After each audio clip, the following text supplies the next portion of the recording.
So, Codger Biker, Oh yeah, what football team do you support? there's only one football team, John. They play in red and they play at Anfield. Anyway, I'm not here to talk about that. On my bike, you can't see it at the moment, but I have fitted a Fender Extenda extra long, and this is how that went, and I'll let you know how it goes in due course.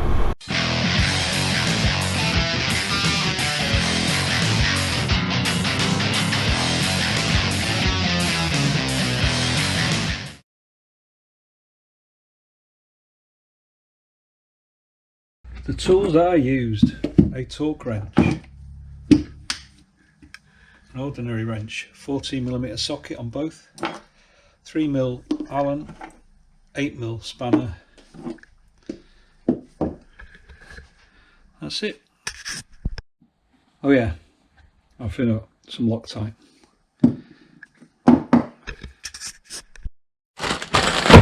Okay, so what do we have here then? Pyramid. I like pyramid stuff usually. Honda NT1100 2022 onwards. Extender Fender Extra. Okay. Now usually I really like pyramid stuff, but this has got me a little bit foxed. Let's have a look inside.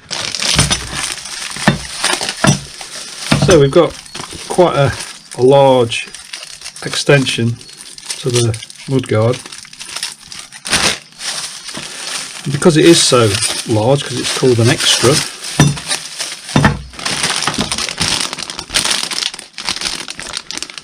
Fender Extender Extra, it's a little bit different to the ones that I've had before. So instead of just being glued on or riveted on, well, it comes with rivets, it actually comes with two brackets which fit to the brake caliper and secure it. And from what I can see, you don't glue this, you just put some rubber on to dampen the vibrations. So in one way it's going to be very strong because it's held by a bracket, but in another way I'm a little bit concerned that that's not actually physically attached to the mudguard. I'm not quite sure why that should be. For this, we like that, and then that to the caliper. It's quite strong. Inside this packet, nuts, bolts, washers. There are some little rivets in case I wanted to rivet it. I suppose that's a possibility. So in the packet we get 4 screws, 4 nuts, 4 washers and 4 optional rivets, I suspect. You also get some sticky rubber which I think you stick on here just for vibration damping. It doesn't actually adhere. I mean, I'm wondering whether to put some double-sided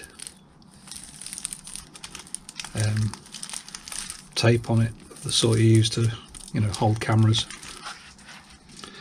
Well, it's a cold day, but I'm going to do it how it says. So stick some of this on here.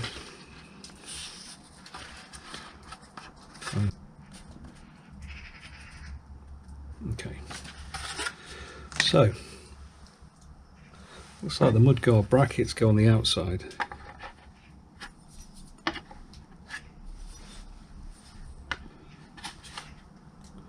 It's already got a bit of paint missing off it.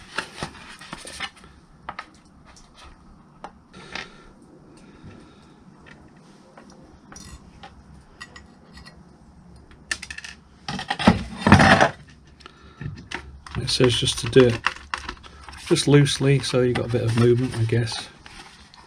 So presumably that's going to hold it, and that rubber strip is just on there to buffet it.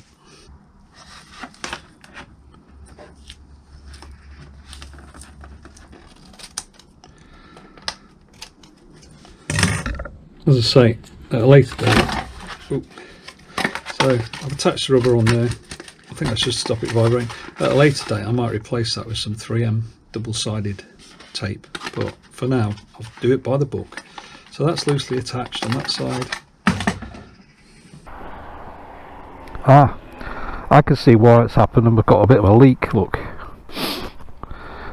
it leaks a little bit through that rubber thing, but it's not getting on the bike, so that's the main thing.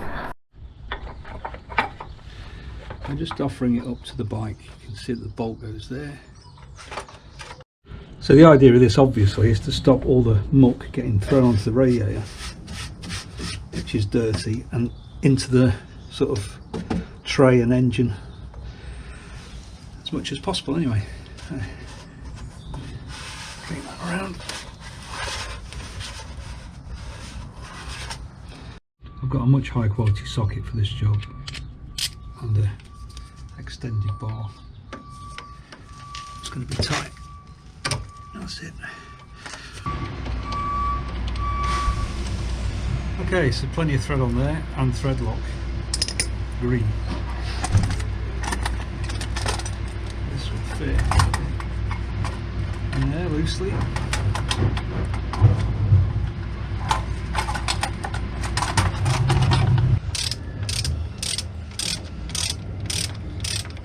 A cheap one, you can round it off. You can see it's got Loctite on there already.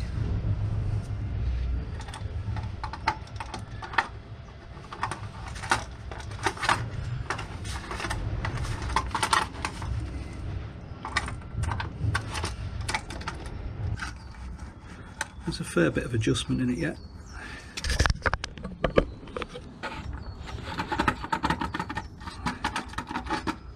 See why it's got rubber on there, stop that vibrating. But once this is all tightened up, it should hold good.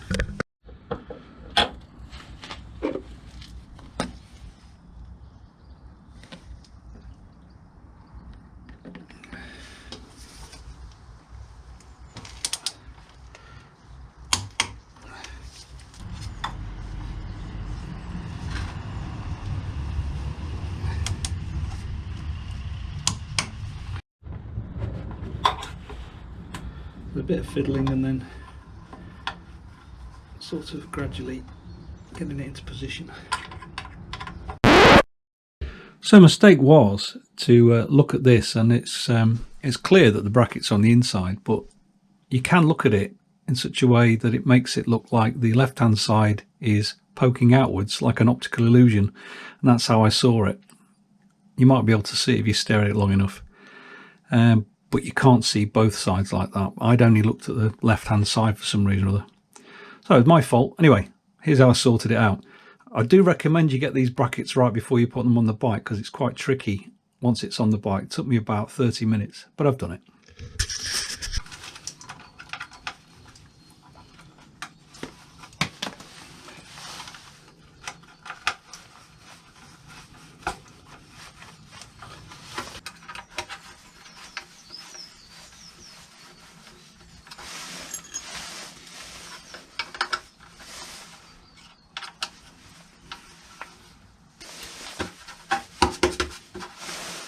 Very clean in here, look.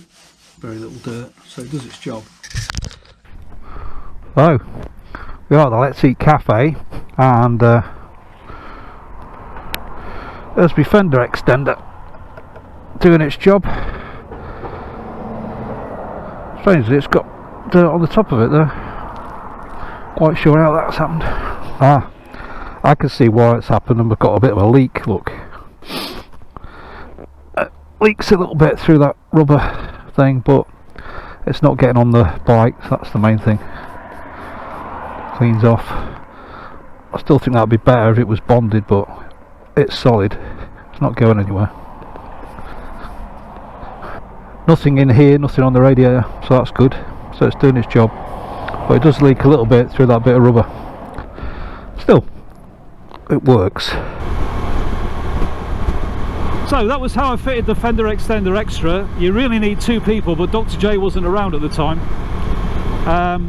Mainly because when it comes to torquing it up, the metal arms move, and so it's really hard to do it on your own. So it's straightforward, but just the torquing part needs two people.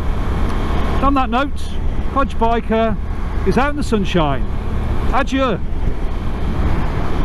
No, that's a shame that. I was going to come in there and say something along the lines of, well, Codger Biker, you know all about torque, don't you? Well, it can still go in, I can edit it. If I remember, I'll edit it in. Oh, thanks for that, John. Good coming from you.